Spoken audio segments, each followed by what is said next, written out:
Was a family another beautiful day? Hey, gets loving every minute of it. We have a little overcast here. Some rain supposed to fall on, but hey, that's coming from the Creator. But what I'm going to say, I'm going to drop a clip here, and they can say, if we folks don't come together in this new energy that is coming in, if we as colored people, indigenous people on the planet, if we don't try to come together and live in love and peace and harmony and stop this killing of one another and angry and jealous and bad talking one another, if we don't try and come together and live as one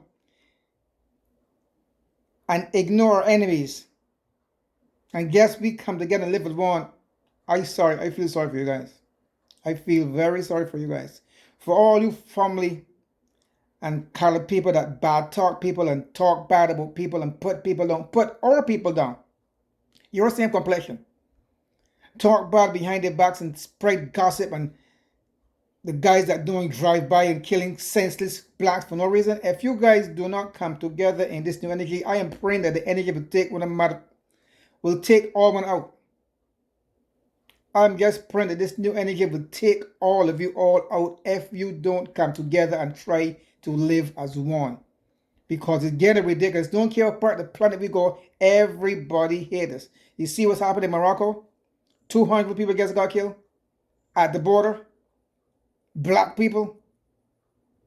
Don't care where on the planet. Don't care where on the planet we go. We are not like. Why? Because every person wants to be us. It is simple as that. Everybody wants to. We have the best dancers, the best rappers, the best singers, the best dressers. We are the best of everything. And why would you want to be like them? Why would you want to be like a copy when you are an original? Repeating myself one more time. Why would you want to be a copy when you are an original? Folks, I'm going to drop a clip here. I do not own the copyrights on this clip. It's a little old, but what the guy is talking about put everything in perspective for black folks to look at life totally different. And that's not really black folks. Those that watch my videos. And share the video. This video share, like, thumbs up, subscribe, and leave a comment. Because if this don't wake people up, I don't know what will, man. I don't know what will. I do my part. If it come a time for the ancestors or the creator or the council of the universe or the galactic federation of light ask me what I done to help my people on planet, I will tell them review my YouTube videos. Because this is the only way I can get to my people.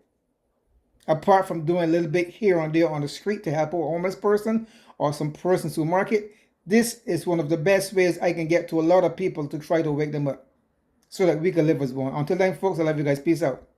Remember, be kind, loving, giving, caring, humble, respectful, gratitude. Don't judge, don't condemn, don't criticize no person, because if you do that, you're criticizing yourself, because we all came from the same source. Until then, folks, I love you guys now. Peace out. One love. Remember, on Monday is supposed to be the 4th of July. Peace out. One love. I've heard of this before, but black people seem to really struggle with this one. You just don't seem to get it. You would rather fight against each other instead of your enemies. This is bad business, and you will never get true freedom doing things this way. Instead, do what we did to gain power. We divided and conquered entire countries based on their differences, while holding true to our similarities. I am white. There is no changing that. My God-born tendency is to preserve my own. Nothing is racist about that. It is just common sense.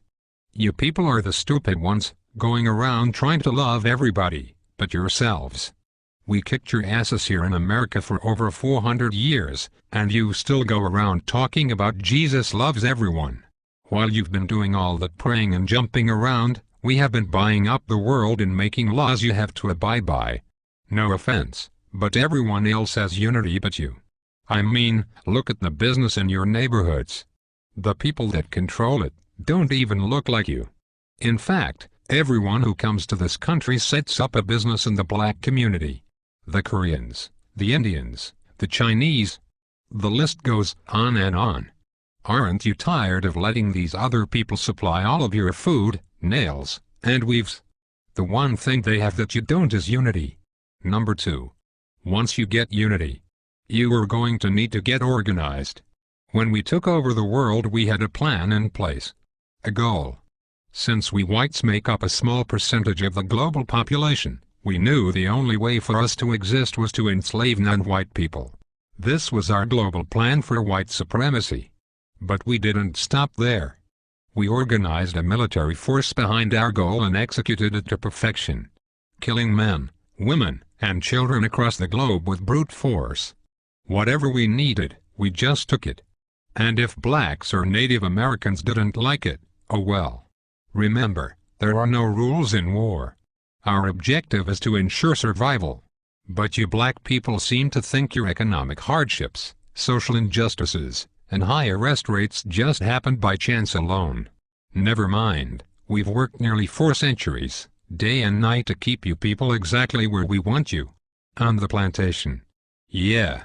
It's true. Let me tell you a little secret. Most white people are not going to tell you this. It's an old family secret we have kept pretty quiet about. And for a good reason. You see, all that free labor my white ancestors got from your black ancestors translated into a lot of money. In fact, the black slave trade was the greatest wealth-building tool in human history. With free labor we were able to finance the Industrial Revolution.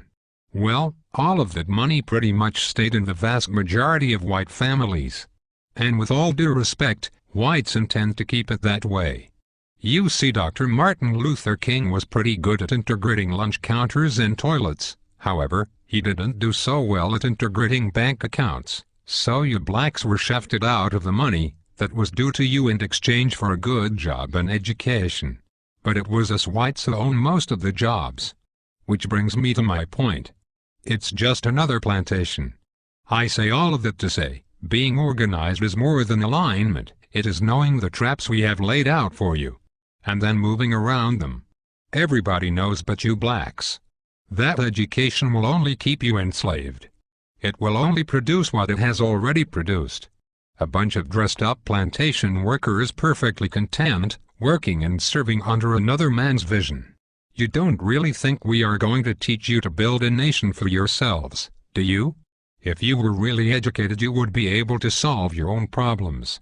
Problems like gang violence, poor economics and underrepresentation.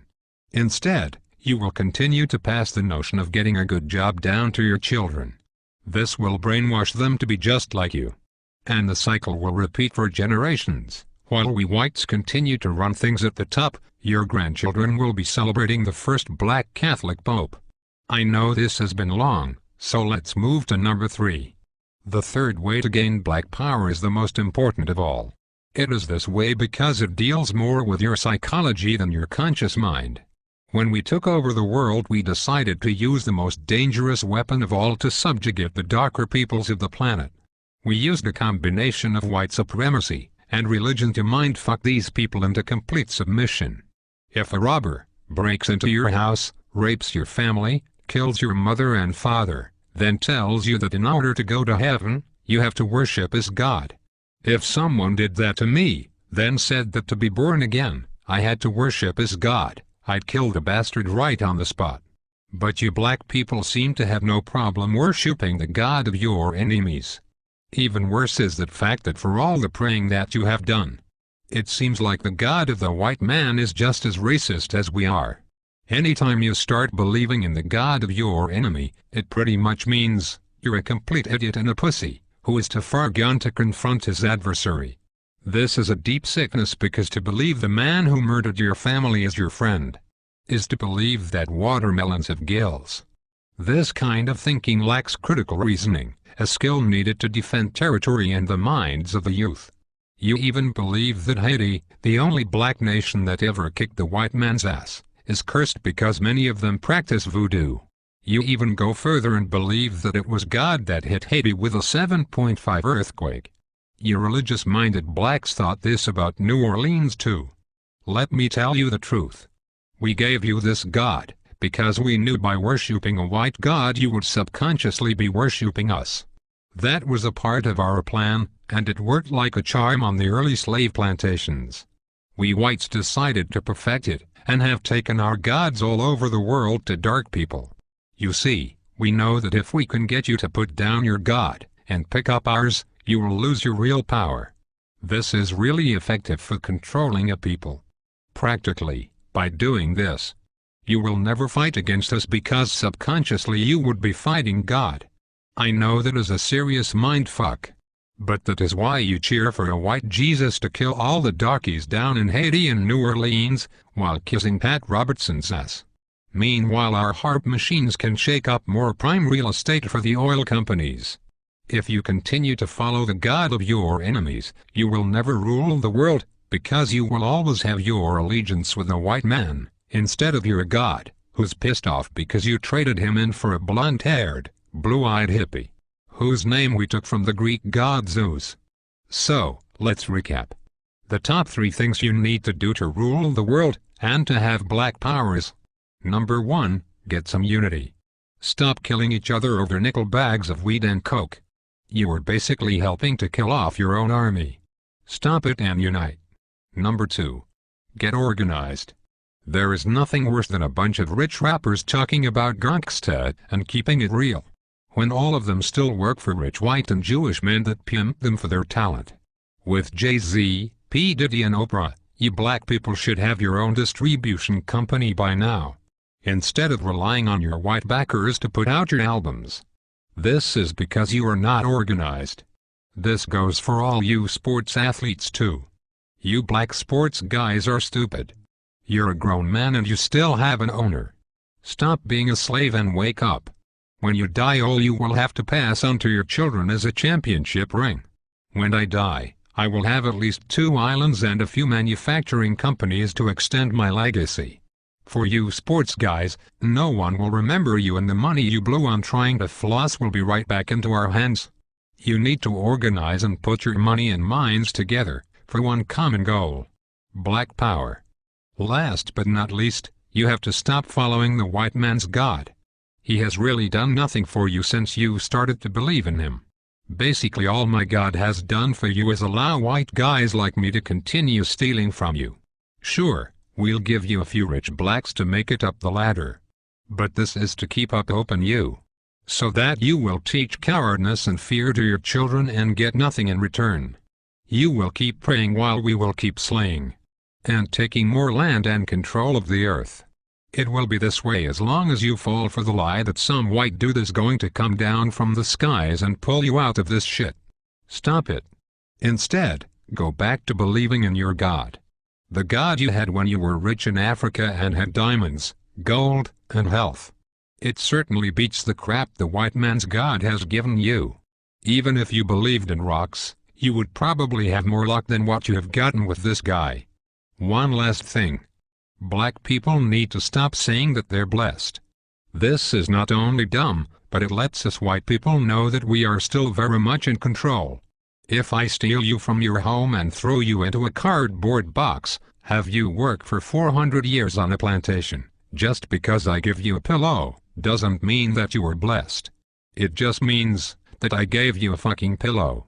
If a guy cuts off your hand, and then turns around and gives you a bandage, it don't mean anyone blessed you. He just needs his slave to be able to work the next day. So you are not blessed just because the white man gives you a doggy treat. It simply means you are fucked. So given all the crap you blacks have dealt with here in America, and abroad, a new car or money for the life bill are just tools we white folks who are trying to run a plantation do to keep up the morale. So, if going from Africa, a land of milk and honey, diamonds and resources,